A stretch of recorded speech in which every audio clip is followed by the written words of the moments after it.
Hello বন্ধুরা, আমাদের কলকাতা কাঠিয়াপাড় আশ্রম, এই জায়গাটা আপনারা আসবেন, ঘুরবেন, খুব সুন্দর লাগছে। আপনাদের যদি পছন্দ হয় আপনারা ঘুরে যাবেন, দেখে নিন কাঠিয়া বাবাকে। এই দেখুন কাঠিয়া বাবা, দেখতে পাচ্ছেন বন্ধুরা, খুবই সুন্দর একটা লোকটা দেখতে পাচ্ছেন।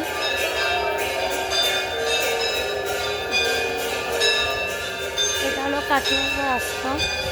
আমি চাই আপনারাও আসুন, ঘুরুন, দেখুন। জায়গাটা খুবই সুন্দর, যতই ঘুরবে দেখতে পাবেন। দেখুন, খুব সুন্দর একটা লোক দেখতে পাবেন, দেখতে পাচ্ছেন। দেখুন আমার বাবা ভোলেনাথকে দেখুন, খুব সুন্দর লাগছে, খুব একটা ভালো লাগছে। আমার খুব ভালো লেগেছে, জানি না আপনাদের কেমন লাগছে।